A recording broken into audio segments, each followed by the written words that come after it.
Welcome to another episode of Space Together with Justin Knapp and our special guests, where you can learn how space sharing can enable you to generate a non-traditional income stream while making an impact. Hi, everybody. Thank you for joining us today. I'm here with Wayne Ulhorn, or Uncle Wayne, as I like to call him. I know many of you guys do as well. He is absolutely my man. So, Wayne, I got to say thank you so much for being here and taking time just to hang out and talk with me about something that we're both really passionate about.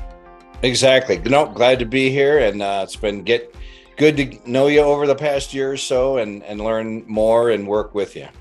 Yeah, man. I wish we were sitting at Trinity Brewing having a couple burgers and hanging out right now in Colorado Springs. That'd be. I'm glad I introduced you there. Wells owned and operated, and Matt's a great guy and has got a great establishment. And we've met there 2 or 3 times. So we have. Yeah, it's the bomb. The place is cool, and Matt's the man. So. Well, man, just to kind of kick everything off, tell us who you are and your title with the Wells. Yeah, Wayne Ulhorn. I've been a mission counselor for the past 2.5 years in the Wells. Parish pastor for 30 plus years. Some of that time I was spent as chairman of the board for home missions. I've been involved in the world of Wells home missions for a long time as a mission pastor, as a mission board chairman, BHM chairman, and now a mission counselor. I love this aspect of the Wells work, and glad and feel very blessed that I've been able to be a part of it for 20 plus of my 30 plus years in ministry. That's awesome too. And I mean, just 30 years of ministry period, man. That's awesome. I'm sure you have got some stories to tell, my friend. No question about that. And my gosh, such a fun job. So tell me, what do you do in your role now with the Wells? Yeah, so a mission counselor helps start and support new Wells mission churches. And so we do everything from some of the initial groundwork. Somebody has an idea and says, hey, we'd like to start a mission, but they don't know exactly, where to go from point A to point B to, point L, M, and N. And so we try to help them with that.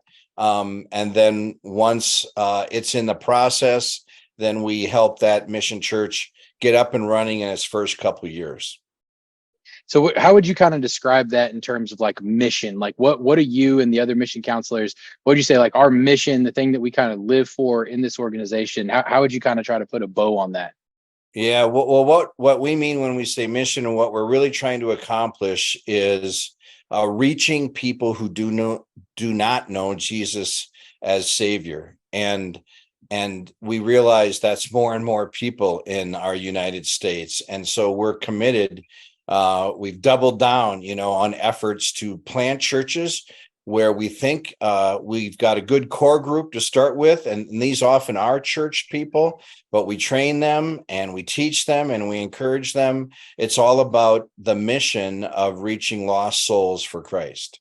Yeah, man, that's awesome. And I love, I working with a good bit of denominations and networks and things, you almost kind of get this strange like mothership where, you've got like the corporate office up here and then you've got your pastors that are down here and, they're trying to kind of doing their thing. And it's almost like sometimes you see there's this sort of weird disconnect almost. And I got to say, man, you guys and what it seemed like in getting to know you all is you guys are in the thick of it with these pastors. I mean, you do work for, quote unquote, the mothership or corporate or whatever. But man, you guys are 100% with your hands dirty, getting to know and working with the individual pastors, which is something that wins me over pretty instantly as a church planter and everything else. But it also keeps you guys so involved in the game and the lives of these guys.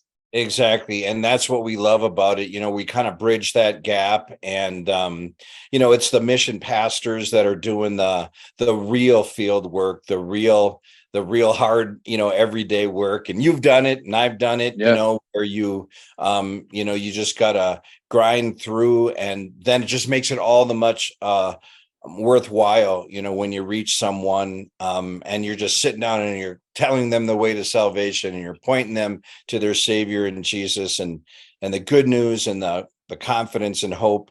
But somebody's got to kind of help them along the way. And so this is our way, a mission counselor, to stay in touch with that and in tune with that and be working with them on the ground.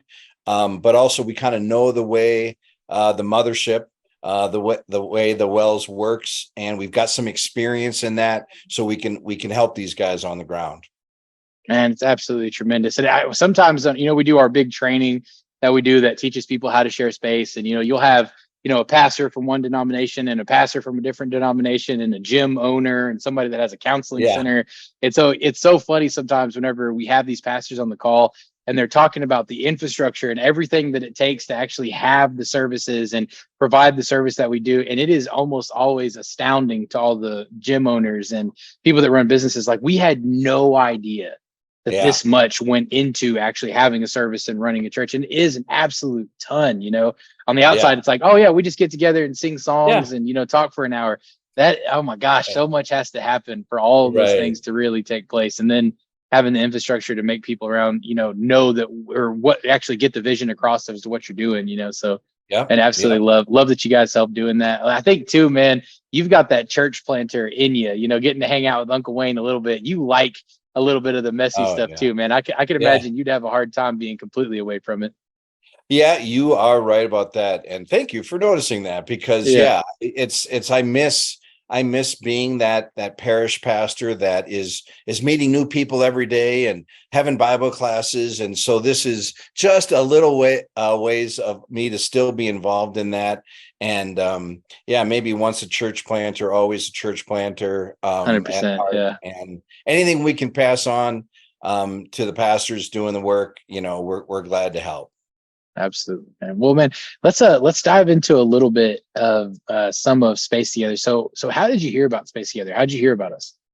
Well, so Mark Burkholz is one of us, a mission counselor, and I've known him a long time. He really was my mission counselor, kind of my mentor before that was even a word. And he met you right at Exponential. Yep. And then he calls me up and says, "Hey, Wayne, you're back living in Colorado Springs, aren't you? There's somebody I want you to meet that lives in Colorado Springs." And so he put us together, and he kind of told me a little bit about SpaceTogether. And a couple of our churches were beginning to dabble in renting out space. And, then he pointed out, you are the king. You are the man. And, SpaceTogether is the organization. So that was neat when you and I got to head over to Trinity Brewing and just sit down and talk and just explain it all the way. And that was my first introduction. Now, what was your first impression of what we're doing? What did it make you think of, whenever you first started hearing what we were doing? Yeah, well, okay. I'm glad you didn't ask my first impression of you.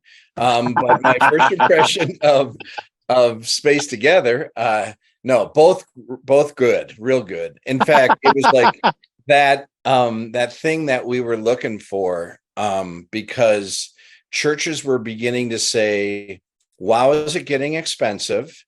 And it's getting harder to meet people. And so all of a sudden you guys come along and you go, well, we can help with both. We can help you meet people. We can help you get connected in the community. And we can offer a way to bring in another source of income as you meet people. Yeah. So it was like this perfect match. It's something we've been praying for. That's awesome. And that really is it, and we talk about this, but, anytime you activate your space in a community. So anytime you say like, hey, we've got all this resource, we've got all this potential, we've got all this functionality, we're going to make it available. You are instantly becoming a community advocate. You're instantly saying that, hey, we believe in our community, not just for us to have services, but we want to support the entrepreneurial community. We want to support the nonprofit community.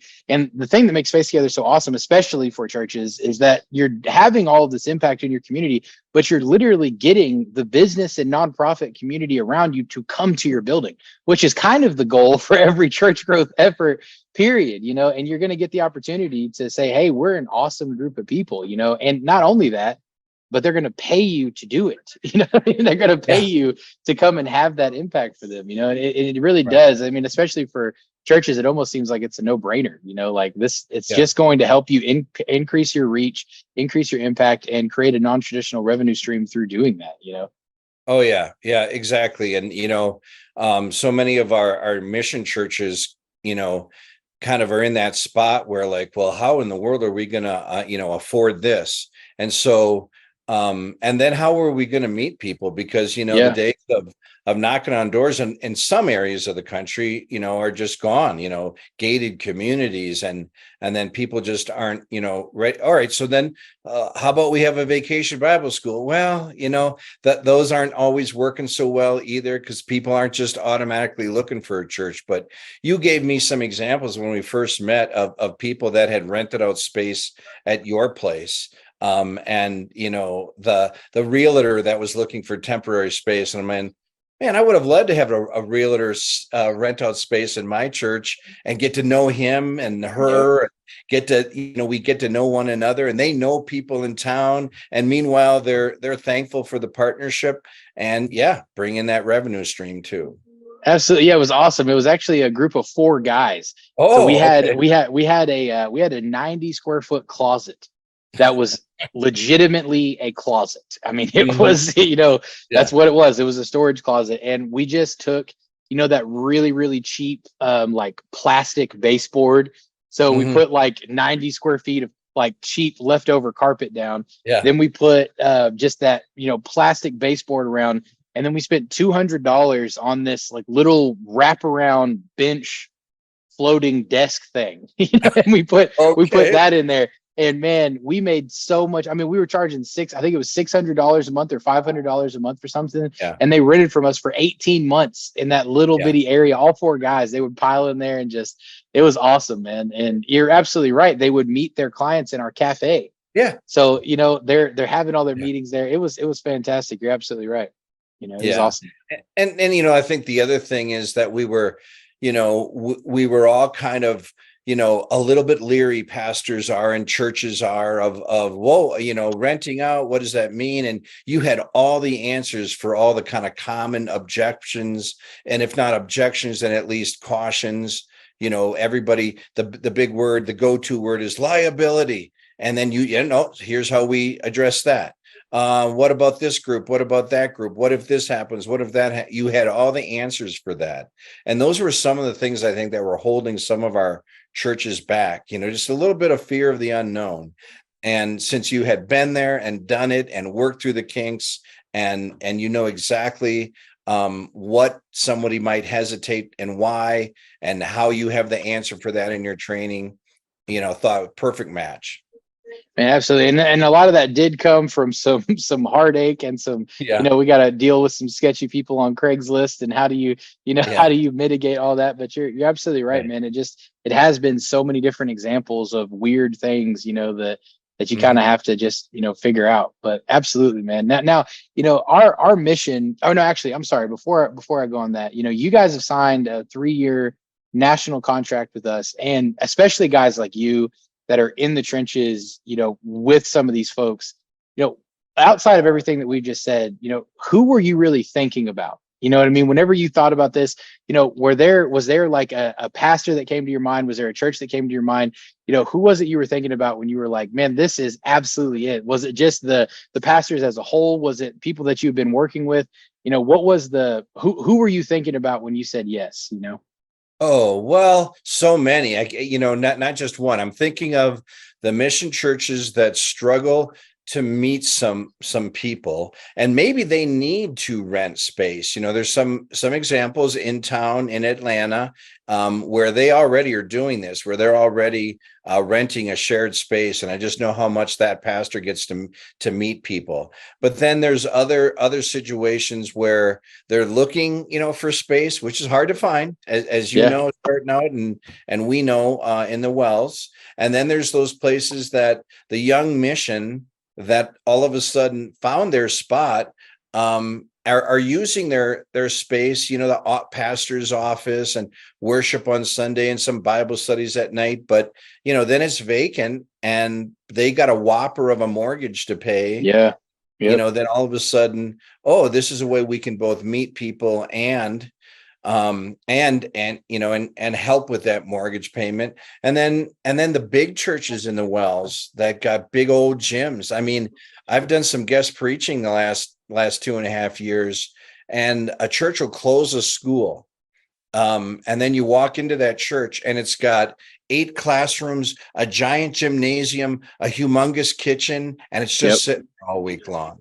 Exactly. And they're man. like, hey, what can we do? We, they met people through their school, but now they don't know how to meet people. And they got all this empty space. And I'm like, have I got, a guy you need to talk to? So, Man, Pulpit Rock Church in Colorado Springs, I love what these guys are doing. I know a couple of their guys, they're making just an absolute ton of money. And it's the exact same situation. They had, a building that had been a school at one time and had all the setup for a school. They rent their building out Monday through Friday from like 6 a.m. to 5 p.m. to a charter school. And it has not interfered with anything that they do. It hasn't changed their services, hasn't changed their evening Bible study stuff, their band practice. It's changed absolutely nothing. And it has been able to further all of their impact, everything they're doing in the community. It gave them this massive budget that was non-traditional, and it was kind of outside of what they were already doing. And that has made it possible for them to give into the community.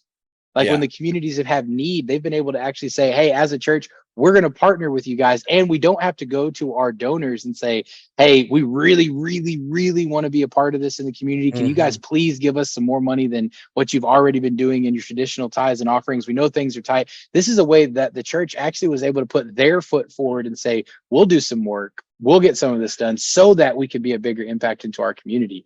And it's fantastic. You know what I mean? And then you have a school with all of their parents, all of their children, all of their instructors at your church every day. You know what I mean? It's fantastic, man. I love this, man. I get all fired up. It's so cool. So, our mission is to provide non-traditional revenue stream through community impact.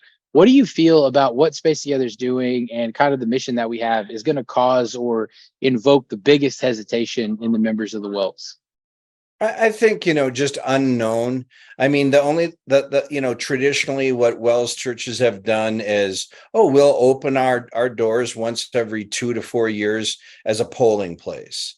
Or we'll have a little group, Alcoholics Anonymous, meets in our Sunday school room on Wednesday nights. And they just don't know what else is out there, what other types of renters. You gave the example of dance studios needing space, or karate, taekwondo places needing space, and just knowing that there's really a lot of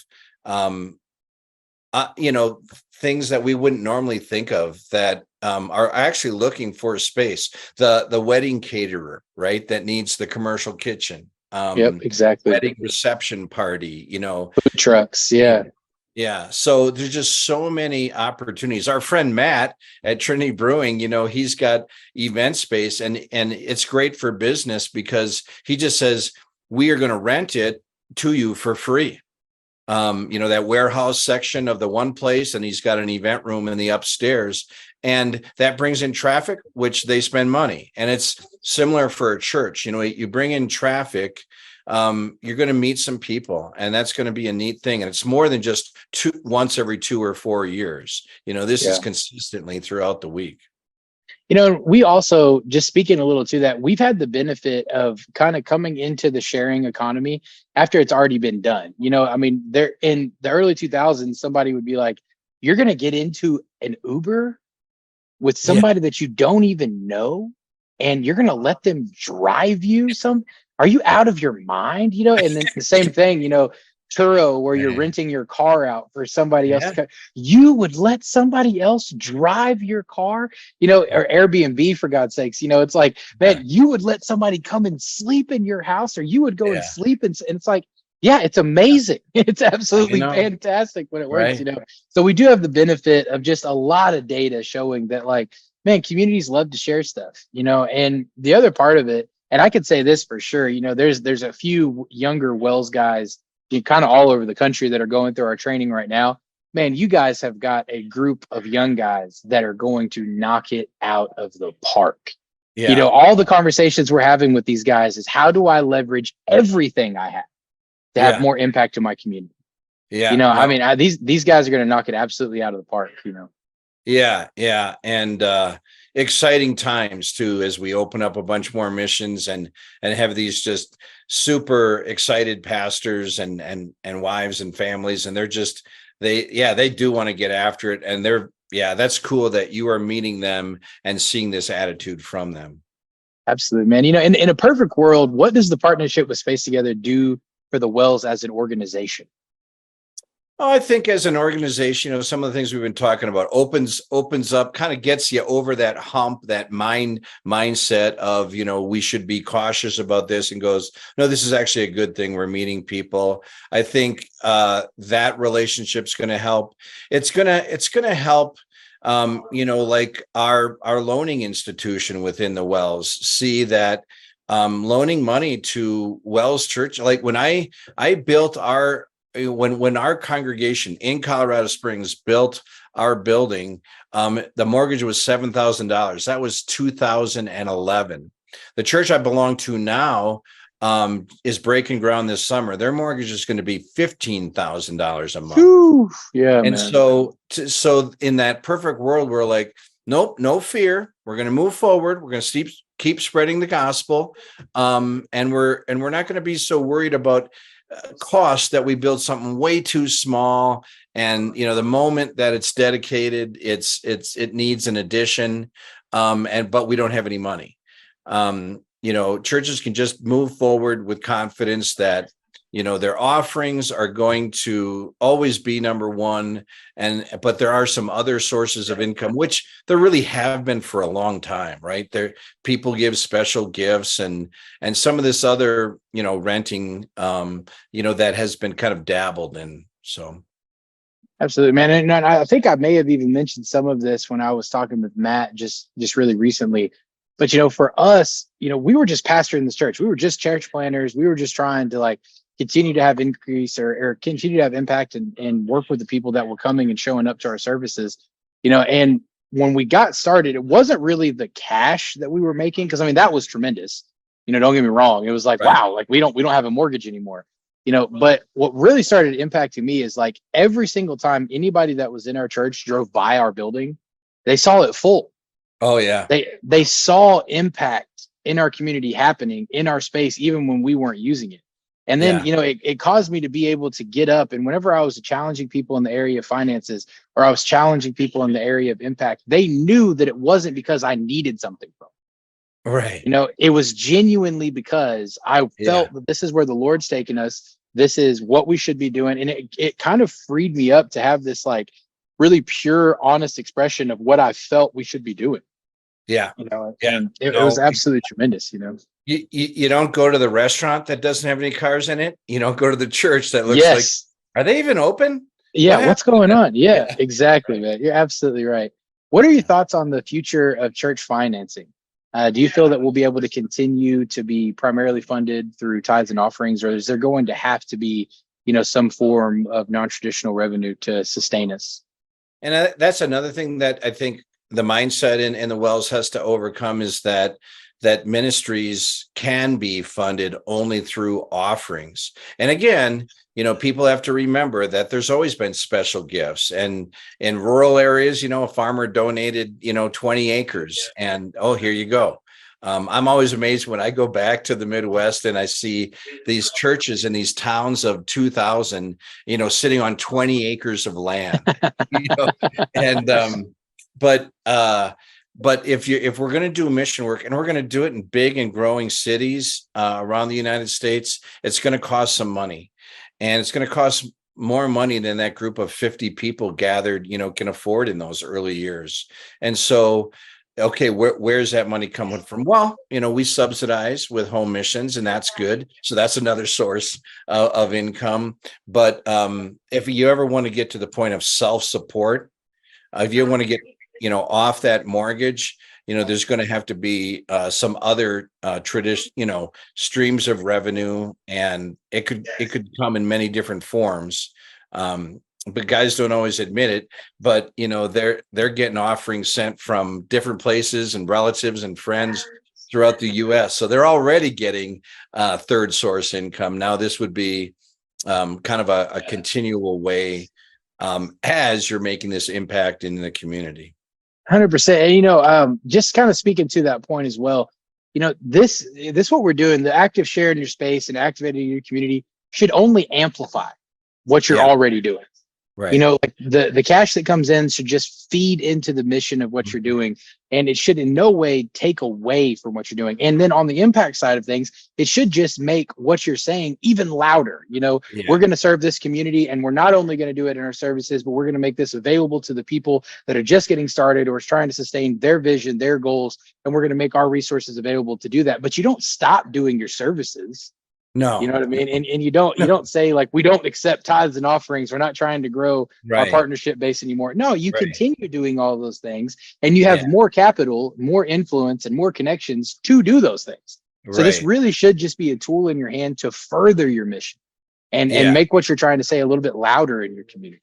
Right. So, I mean, offerings bring about more offerings and more people giving, more people supporting ministry, the more excited everybody gets about that ministry. Same with people we've met. You don't stop saying, we got 2-3 families, we're good. You keep going, you keep meeting.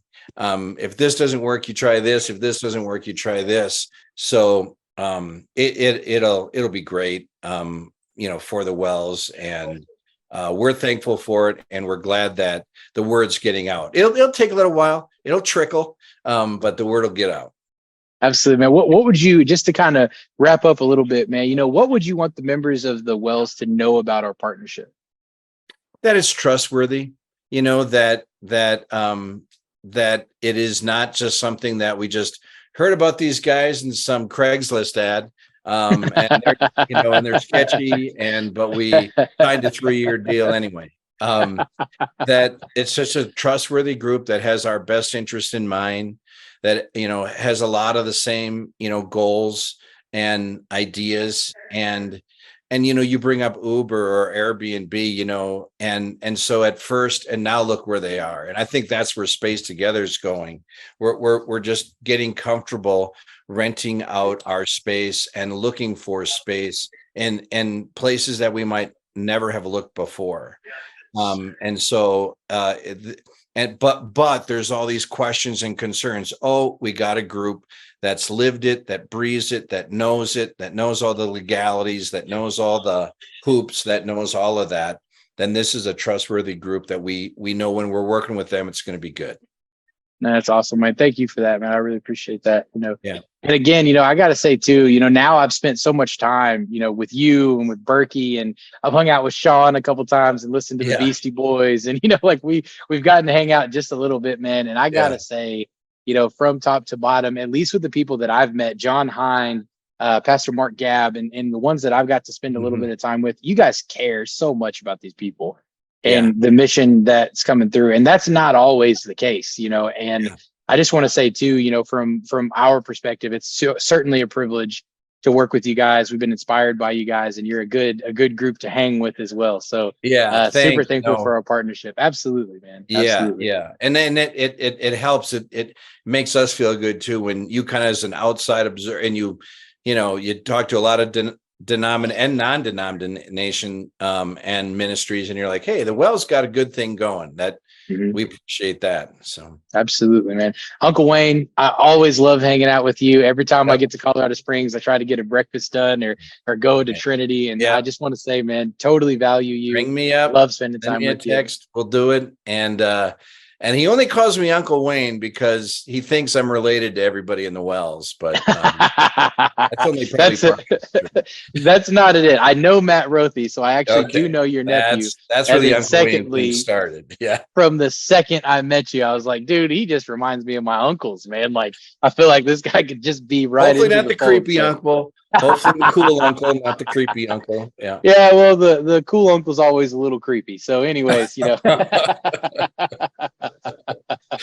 Uncle Wayne again, man. It was funny is, we hired Lon as our Yeah. director of enterprise partnerships. And whenever she's like, "Hey, are you going to have the call with Uncle Wayne?" I know. I realize what I'm known of in the SpaceTogether world. Yeah, I know. I know. Yeah, that's awesome, man. Well, guys, want to say again, thank you so much to the Wells community and the Wells denomination. First things first, we're not pushing you guys just to, come and sign up and post your space on the platform immediately. We have a 6-week long training course that we want you guys to go through first, so that we know that you have all the proper documentation, that you have all the proper infrastructure, that we know all of your key motivating factors, why you're doing this. We're going to make sure that you guys can do this in a very safe and simple way. And you're going to know everything that we know about sharing space before you even actually post your space to our platform. So again, guys, you're going to get a lot of information about how to sign up for our training and how to move forward. And we're just really excited about this partnership with the Wells. So we want to say thank you so much, and appreciate you guys taking a little time to listen to me and Uncle Wayne talk about this. So I hope everybody has a great weekend. See you, Uncle Wayne. All right. Bye-bye. Bye, guys. Thanks for watching this episode of Space Together. I'm sure you found it really informative, engaging, and rewarding. So join us at spacetogether.com today and begin generating revenue by impacting the community around you.